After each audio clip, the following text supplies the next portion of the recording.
Hey guys, welcome to the 7th episode of the Trademark Sports Podcast. On today's episode, we're going to be talking about who I think every club's player of the year has been, as well as start a new segment where I'm going to be answering some of your guys' questions about just footy and life in general that you've asked me on Instagram and TikTok. But firstly, we'll get into the random player of the week, and this week's random player of the week is David Wolfman Williams. Now, he's one of the cold heroes of rugby league, the old Wolfman. He had a pretty impressive career when you look at it. He played over 100 games in the NRL and from 2008 to 2015. So he's actually won 2 comps in both 2008 and 2011 for Manly. And he's also played a couple of games for New South Wales for the Blues and for Australia as well. And he scored 2 tries for the Blues and 4 tries for Australia. Now, unfortunately for Wolfman, his career was came to an end because of 2 different sort of incidents. One of them being his betting scandal he's involved in 2014, and another one being due to retire because he had some neck problems and stuff in 2015.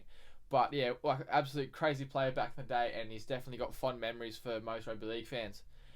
So one thing I wanted to touch on this week as well was the NRLW. So that came back last weekend, and we saw the Roosters, Knights, and also the Dragons coming away with wins to start off their campaign.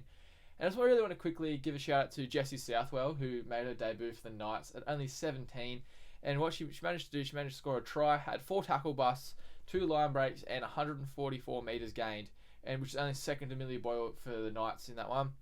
But yeah, her step's absolutely electric, and she's already drawn comparisons to Ponga just because of she's got the step, the headgear, and the Knights combo all in one. But yeah, the future is so bright for her, and just in general for the NRLW. And the thing that I love especially about being a Dragons fan with the NRLW is it gives me and fans of teams such as the Titans and the Knights something to watch and get around when their season's over for the men's team. But what really excites me about how the NRLW is how much it's growing. So Millie Boyle and Tamika Upton have just signed 6-figure deals for the Knights, which means they can now play pretty much be full-time rugby league players, so they can train constantly and all that sort of thing, improve better and get better at their craft, which is something that the other girls haven't had the opportunity to do, which is the boys do, and that's one of the reasons why there's such a big skill gap. But so basically, the more money that the NRLW can generate, the more money the players can get, so which therefore has the flow-on effect of more professional players, and then the quality of the games improve and so on from there.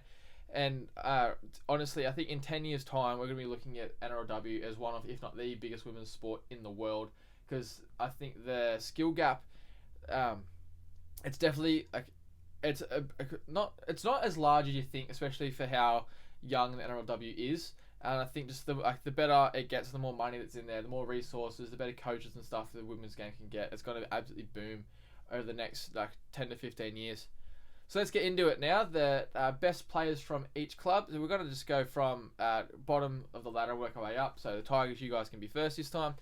And for the Tigers, our player of the year is Jackson Hastings. So across 16 games this season, he didn't manage to actually score, so he'll have fun doing a nudie run on Mad Monday.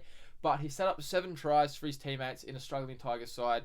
And he also managed to average 135 running metres, which is heaps for a half. He had so many touches of the ball every single game. It's just an orchestrator of that team. And I don't think the Titans managed to win a game without him this year, which really shows the impact he had on that side. So moving on now to the Titans, Tino Fa'asuamaleaui. So Tino definitely stood out as Titans' best player this year. They've had a really down year. Wanted to go back-to-back with finals, but fortunately didn't turn out that way. So across his 20 games he's played this year, he's crossed the line 4 times, as well as averaging around an offload a game and running 156 metres, so really, really pushing from the front there, as well as 29 tackles a game. So he's led from the front in his work ethic and trying to bring his team with him. But yeah, he's definitely taken the role of captaincy very seriously, and he's leading from the front for the Titans. Now onto the Knights. This is a bit of a tough one. There wasn't too many standout players, but I had to go with David Clemmer. It's just this year he's averaged 157 running metres or 14 hit-ups a game, while also boasting an impressive 97.5% tackle efficiency. So he's pretty much making all the tackles he attempts. And I just think from what he's had a couple down years, and he's stood up as probably the Knights' best forward this year over the 2 Saifidi boys. Obviously he's had that bit of a run-in with the trainer and stuff towards his back end of the season, but the Knights at the moment are a bit of a club in bit of crisis. So I think David Clemmer can be pretty proud of his season he's had. Now onto the Warriors. It's another team that is really sort of hard to find out a standout player. I think you can give a shout out to Tohu Harris, who always puts in 110% effort for his team. Ewan Aikens had another decent year. as well as Sean Johnson last couple of games, especially that one back over in New Zealand against the Doggies. He played well, although he's had a down year overall. But Adafanoa Blake is my player of the year for them. So he's 5th overall in the whole of NRL for post-contact meters, with over 1,300, which is just ridiculous to think about. So with that, he's averaging 150 plus meters off of 12 hit-ups a game, as well as close to 2 tackle busts a game. So he's had another good season. Now, onto the Doggies. I think this one's pretty easy for me. I'm going to give that one to Matt Burton. So over the second half of this season, Matty Burton has managed just to turn the Dogs' attack around. He's playing really, really well, finding his feet as a half in the NRL. Took a little bit of time to adjust just from playing centre over at Penrith last season, but establishing yourself and having influences on games as a half in the NRL is really, really tough. So he's managed to have 20 try involvements this season, with 6 tries for himself and 14 that he set up for his teammates in his 22 games this year. But what he's brought, other than his try involvements and stuff, is just some fear in the opposition to his kicking game, which can't be underestimated, just the psychological benefit that has for the Doggies. The Birdo bomb, it's been well documented and has absolutely tormented back threes across the league since he's been able to show it off. And I think with that, it's only going to be continue to grow and develop his game. It's the start of him having some confidence to really flourish in the NRL. So now over to Manly, I think especially from the start of the season, he's kicked on in all areas of his game since then, but his first half of the season was amazing. So we're going to go with Hamole Olakawatu. So he started the year scintillating try scoring form. Continued that across his season. He's picked up 9 tries in 19 games as a back rower on Manly's right-hand side. He's also running for over 100 metres a game. He's tackling an impressive 92% efficiency on an edge as well. So good credit to him. And because of Olakawatu's massive frame and his such damaging ball running, he draws in the defence and allows DCE to then use him as a decoy and gives a lot of space out the back. We've seen Garrick, Cooler and Tuipulotu on that right hand side this year, wreak some havoc to side's left edge defensively, and it's a massive factor into why Cooler and Tuipulotu have been scoring so many tries in this back half of the season for them. And you can't underestimate it's something that doesn't really show up on the stat sheet. So Olakawatu's presence really has helped Manly. Unfortunately, their season's got a bit downhill, but I think you still got to give credit to Olakawatu on a really good season. Now, over to the Dragons, this one really pretty much speaks itself. Ben Hunt, running out of positives to say about him, he's absolutely been killing it this year. And I think there's a lot of people's picks for player of the season, including me. But in his 21 games this season, he scored 6 tries and set up 16 for his teammates, as well as 14 line break assists. And that's amazing in a team of Dragons players who sometimes they look like they don't really want to be there. So props to him. But his kicking game as well, is the way he's been able to control the game for the Dragons. So he's been averaging over 400 kicking meters this season as well. So he's got the most 40-20s this season as well, with 5. And I remember he also had a 20-40 in one of the games, which he had 2 sets after kicking a 40-20. So his form with the boot has been ridiculous. Now on to the Raiders. This is another player that a lot of people have in their team of the seasons, and that is Joseph Tarpanay. So it's, once again, with Brent Hunt for the Dragons, this one's an easy pick for me. He's been in a massive purple patch of form all season, which started with his really good game in the All-Star game for the Māori side. He's taking an average of 15 hit-ups per game for 161 metres, which is just ridiculous. And so he's leading the comp in post-contact metres, as well as he's averaging 29 tackles per game at 95% efficiency. So his work rate's been off the charts this season. And in my opinion, he's a massive reason why the Raiders are pushing for a spot in the top 8. So now, onto the teams in the top 8. With the Broncos, we're going to start off with Paddy Carrigan. Now, surprisingly, he's only played 13 games this season, but Paddy Carrigan's he's been an absolute revelation for the Broncos this season. Has finally given Haas some help in the forward pack. So over this season, I still think, despite him playing 13 games, he's done more than enough to be their player of the season. He's averaged over tackle bust and offload a game, and he's having 30 hit-ups for 140 metres, as well as 32 tackles a game, which is massive, especially playing in the middle forwards. Other players who give a shout out to from the Broncos this season, Adam Reynolds, you cannot go past him as well up there. Payne Haas, I think those 2 players are a big reason why they were in the top 4 for a lot of the year, and now hopefully why they make the finals. But we'll talk about that later. So Souths, I've gone another player who hasn't played much footy at all. Troy Mitt, He still leads the league in line break assists with 21 in just 12 games. So he's just popping people through holes everywhere. He's also scored 6 tries of himself and managed to set up 14 for his teammates. So he's got 20 try assists in 12 games, try involvements in 12 games, as well as 5 tackle busts a game and 100 run meters for the Bunnies. They just look like a completely different team. And that's another thing that's like you can't really see on the stat sheet. It's like, yeah, okay, he's playing well, but the team overall playing with so much more confidence whenever Latrell's out there, and they have the belief that they can beat absolutely anybody. And then onto the Chookies now. So I think this player has cemented himself as one of the best in his position again, like probably of all time. James Tedesco, he's had an absolutely stellar year. He's leading the comp in tackle busts, and it just shows he continues to be an attacking threat, as well as having 12 tries scored for himself and 12 try assists to back it up. He's also averaging 216 meters a game. Let that sink in for a second. That is so ridiculous. Like, you got these front rowers averaging over 100 meters, and that's good. He's averaging double that. And he's only second to Dylan Edwards in terms of run meters in the whole comp. And Teddy is a huge reason why the Roosters are humming so much now towards the back end of the season and really pushing for as premiership contenders. So moving on to the Eels now, I think for them, my player of the year is Mitch Moses. I think Mitch Moses' mood almost decides how the Eels play, because when he is on, God, do the Eels play well. Like as we saw in that game against the Panthers a few weeks ago, he pretty much won that game off his own back. Just how well he played, taking the team with him. So he leads the comp in try assists with 22, also having scored 5 himself. Mitch Moses, when you watch him play, just guys that hit around the park so well. Like he's averaging over 400 kicking meters. It's just one of the key pieces for the Eels if they're going to go on to make a charge in the finals. Now, onto the teams in the top 4. For the Storm, I think that this one's pretty easy as well. Cameron Munster, another favourite for the Dally M, is in honestly career best form. He's had an incredible 25 try involvements in his 19 games this season, with 11 of them being for himself, and then setting up 14 for his teammates.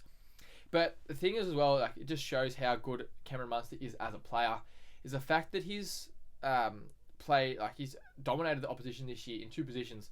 So he's absolutely ripped at 5'8", like he usually does, and has also, in the last month or so, been killing it at fullback. And I think if the Storm managed to go on a run and win the comp this year, it's a huge part to the forward Cameron Munster, and I honestly wouldn't be surprised if he takes out the Dally M this year. Now into the Sharkies, another player who is right up there for the favourites of the Dally M, Nicho Hynes. So he's come into this club as the new halfback and taken them to the top 4, and that cannot be underestimated how difficult that is, especially considering, he had a few games in the halves last year, but he also looked better playing fullback last year for the Storm, and he's come into a completely new environment, moved states and all that sort of thing, and there's a new position, you know what I mean, and it's absolutely ripped. He's scored 6 tries himself to set up 14 for his outside man, and he's also got 20 line break assists, which is second in the comp to Latrell. He's also, for a half, impressively averaging over 100 meters, 120 plus meters, rather, I should say, running with the ball. And yeah, he's just a huge reason for the Sharks' success this season. And I think, come Dally M night, him, Cameron Munster, and Ben Hunt will be right up there competing for it. Now, the Cowboys, right, they could have a host of players that could be their player of the season, but I'm going to go with Valentine Holmes. But before we get into his stats, I just want to give a shout out to Chad Townsend as well, who, same sort of thing as Nicho Hynes, moved clubs, taken him to top 4 as a halfback, ridiculous. Ruben Cotter's been huge this year, so is Tom Alolo, Scotty Drinkwater as well. Cowboys' whole team, really, just been absolute career best form. With Val Holmes changing position to centre, which personally I think is the hardest position to defend at in centre, and he's made it his own. He's leading the comp in points and goals as well. And he's had 9 try involvements out in I think left centre, and with 7 of those being for himself. So he's scored 7 tries this year, averaging about 3.5 tackle busts a game, as well as 145 running meters. And as I said, that switch from fullback to centres, he's really acclimatised well to that and been a massive attacking threat for the Cowboys this season. Now on to Penrith. So this one, a bit of a dark horse. It's not someone you usually would expect. Usually hear Isaiah Yo's, James Fisher-Harris's, Nathan Cleary's as their player of the year, but I'm going to go with Dylan Edwards. Now he leads the comp in all runs, run meters, kick return meters, and that's what honestly, his kick returns is one of my favourite parts of his game.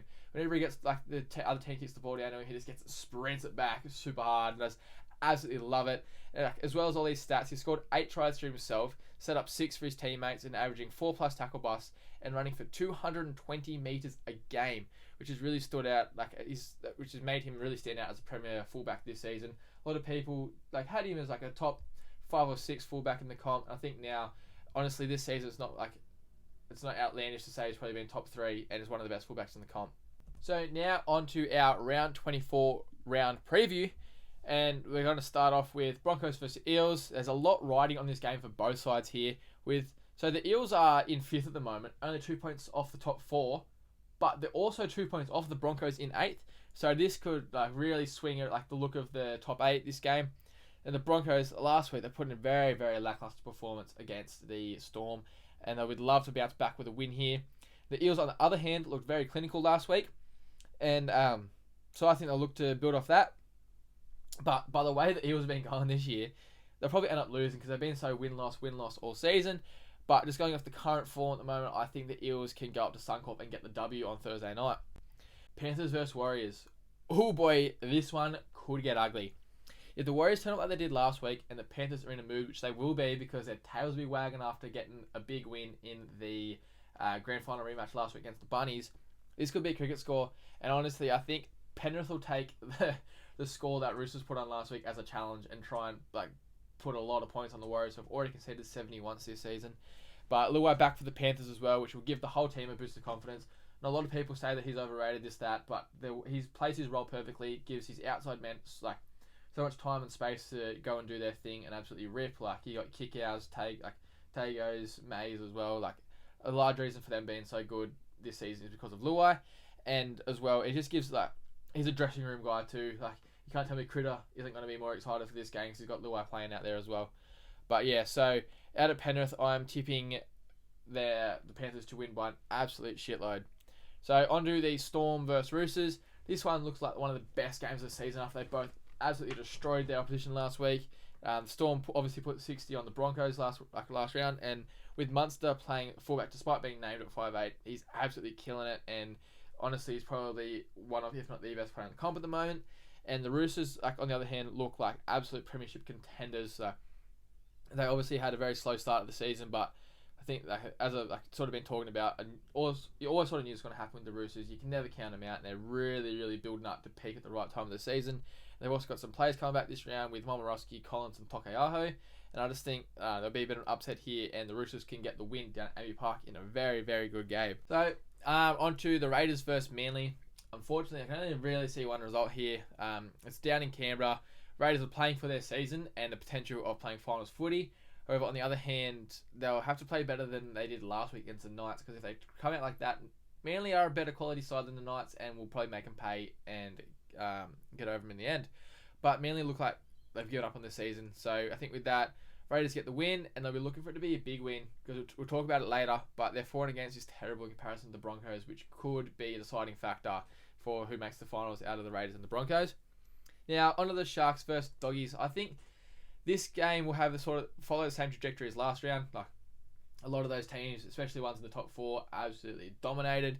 I think we'll see the same thing again here. The Sharks are really building into the finals, and as much as the Doggies have improved, especially in this back half of the season, the Sharks will just be too much for the Doggies. That I think they're looking forward to their Bali trip rather than playing this weekend.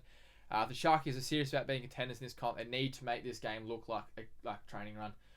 They need to really put the Doggies to the sword. And as well, the Doggies have dropped Pangai Jr. to the Reggies, which I wonder is to qualify them for their finals or not, but it's still interesting. Most players, apart from Adam Dewey, would rather play first grade than reserve grade, especially NRL level. But I do think the Sharkies get the job done here and done well out at Shark Park. Now, on to the Rabbitohs versus the Cows. This is an absolute ripper of a game to end the Saturday night. The Bunnies will be looking to show the comp what they're made of after a close loss to the Panthers last weekend. I think for the Rabbitohs, I think they feel that they can beat anyone, but it's time for them to prove it and show it to everyone else that they can do that. The Cowboys unfortunately suffered a big loss this week with Tommy Dearden out because he's got a ruptured testicle, poor thing. But hopefully for them it's just for this week. I think NRL physio is saying it's more of a pain thing after that, so which there will be definitely a lot of. But interestingly, with the Cowboys, they've moved Drinkwater to 5'8" and Hammer to fullback. So I thought this was interesting because of how We saw last year with Drinkwater defending up in the front line, he was a bit of a liability. And that's not to say that Drinkwater's a bad player at all, because he's not. He's absolutely killed it this season, but he was definitely targeted by teams last year up in that front line. And as well, by moving him to 5'8" and Hammer to fullback, it changes two positions in the spine rather than just one if you just brought in Ben Hampton. But obviously, Todd Payton and the Cowboys staff think that this is their best form of attack to round out the season into the finals.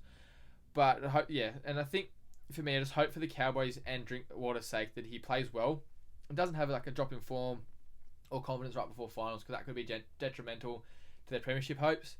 But for me, I do see the Bunnies bouncing back this weekend with a bit of a statement win, and I think Trell Mint as well is going to have a massive influence on this game, as he has since he's come back. But yeah, in Sydney, Rabbitohs get the job done. Now on to the two worst games of the round on Sunday: Dragons versus Tigers. This is a terrible game of footy, and this comes from a Dragons fan too. So what I am looking to see is the character and the ticker that the Tigers show after having 72 put on them last weekend, because they'll either be out to restore some pride or they'll just roll over again. It's good to see that Jimmy Tamau only got 1 week, so he can get a proper farewell for his just amazing career, couple time premiership winner and stuff out in round 25. So the Dragons, they looked fantastic last week with Sullivan at 9 after McCulloch went off hurt. And Amone was once again great since re-signing for the Dragons. He scored 5 tries his last 2 games, and I think it's that's what I'd like to see from coaches now. Obviously, Hook has put an arm around Amone's shoulder and said, "You're the man for the job," and that's how he's responded. His management of some other players in the Dragons system, not so good, but it's good to see he's doing a good job there with Amone, and it's paying some dividends for them. So I'm happy to see that Sloan and Ford have been picked again for the NRL side, because they're 2 of the only players out in reserve grade who look like they actually care. And that Sullivan remains in the 9. Dragons should win this game, but especially against the Tigers, you can never say that confidently. And I honestly wouldn't be surprised if the Tigers actually get a win here, but I am going to get tipped with the Dragons. Titans versus Knights. Now, if you watch this game and you don't go for the Titans or Knights, I don't know what to tell you. But in saying that, though, I might tune in just to see how Payne Haas's young brother, Clessy, I hope I said that right, goes on debut. But this game does not excite me in the slightest. Even though both teams had some positives to take out of last weekend, I think, it's just a dead rubber game. Both teams not really interested in the rest of this season. So with the Titans at home, I think they'll put in performance for the fans and get the job done there. So now onto our new segment where I'm just going to be answering some of your guys' questions that you've asked me. So we'll get straight into it. So Nadia_Illa on Instagram has asked, do you think the Broncos will make the top 8? And if so, how far can they go? So this was answered by a few people over on TikTok as well. And it ties in nicely with Tyler Sav04's question of, do you think Raiders make the finals? So we'll get into it. Raiders are currently 2 points behind the Broncos and have to play Manly and the Tigers. So you assume they finish on 30 points because they're on 26 now. You assume they win both those games. So the Broncos are on 28 points and they play the Eels this weekend, which I think they'll lose. And then they play the Dragons, which they should win, but they could also lose as well. But theoretically, they should win, which will put them on 30 points as well. So the thing that's in Broncos' favour is they have a forward against of 20 and the Raiders is negative 25. So there's a 46-point difference. But if the Broncos lose and Raiders win this round, obviously that'll shrink, especially depending on how much the Raiders can beat Manly by. But I do think because the Broncos beat the Dragons and the Dragons might give up being the last game of the round, last round of the season rather, I do think the Broncos scrape into the finals. But for Bronx fans, unfortunately, I think they'll be out in the first week of the finals. Now, at Kane.Luther on Instagram asks, what do the Cowboys need to do to become a premiership side? And honestly, only time. That's all they need. The Cowboys side, it's a very, very good side, but the only thing that lets them down really is the finals experience. But in saying that, they've got a massive advantage over most teams in the comp by having a premiership winning halfback in Chad Townsend. They've also got premiership winning experience with their players such as Valentine Holmes, who won with Townsend in 2016, and Tamalolo in their ranks as well. But there's lack a bit of finals experience elsewhere, which I think they'll get a lot of this year. But in saying that, I do think they've got a pretty good chance of going on to win the comp this season, but they'll be up there at least until 2025 as premiership threats. Now, at Lomax.world on TikTok asks, do I reckon Hunt will stay at the Dragons?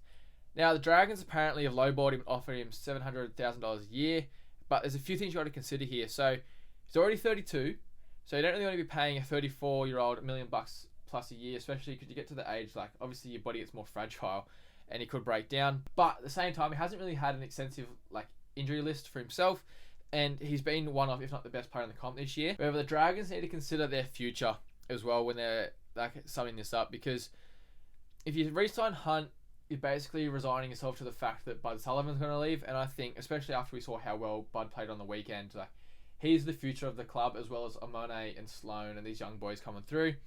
And I think with Sullivan, like, he's a half through and through. He wants to play half. A lot of people think Hunt's best position is hooker, but he doesn't want to. He's not interested in playing there. So yeah, it's like, as much as you want Ben Hunt to be there while he's still one of the best players in the comp, you also got to consider, like, in the long run, how, like, are they more likely to win a comp with Sullivan at half back in 5 or 6 years, or with Hunt at half back over the next 2 or so years? But I think to answer the question, do I reckon Hunt will stay? I think while Hook is still a coach at the Dragons, Ben Hunt's going to stay at the Dragons. Whether they can come to agreement on the price or not, it's a different thing. But it's hard to say, because as much as I love Ben Hunt, I think for the best interest of the club is to keep Bud Sullivan and that's, like, those young boys happy. So be interesting to see what they go and do. Now, at NRL.addict asks, do you think Para will win the comp by 2030? And this is a very hard question to answer, because the squads in the NRL just change so much, and who knows who'll be in the comp by then and what the Parramatta roster looks like in 2030. But I think looking to the immediate future, if they don't win this season, I don't think they'll win for a few years. Papali'i is a huge loss, and they're losing a lot of depth with players like Niokore leaving. But I cannot stress enough how big the loss of Reid Marnie is going to be for the Eels. If you look at all the teams in the comp that have a chance of winning the comp, like, have a chance of winning it this season, they've all got really, really great nines. This is no disrespect to Josh Hodgson. He's obviously a much better footy player than I am, in my position as well. So he absolutely shits all over me. But Josh Hodgson is a good dummy half as well. But he's also 10 years older than Reid Marnie. They're paying him a lot of money. He's at the twilight of his career compared to Marnie, who's really only starting to enter his prime. It's just going to get better and better for the Doggies over the next few seasons. So, unfortunately for you Eels fans, I don't see him winning a comp with Josh Hodgson, but I do think they're actually a chance of winning the comp this year, and you might call me crazy, but I do think it's now or never for the Eels before a bit of another, like, little rebuild. So, thanks everyone for your questions. Sorry I couldn't get to all of them. There were plenty to get to, and keep sending them in, and you'll be featured on one of them in, like, the next couple of weeks for sure. So thank you for your support as well, everyone, for that one. So now we've made it to the end of another podcast. So if you made it this far, leave a like and a follow or subscribe, whatever, on YouTube. If you can leave a 5-star review on Spotify or Apple Podcasts and download it as well, that makes a massive difference. Help us reach a bigger audience and grow the podcast and better content for you guys in the future. But yeah, so thank you for listening, and have a good weekend, guys.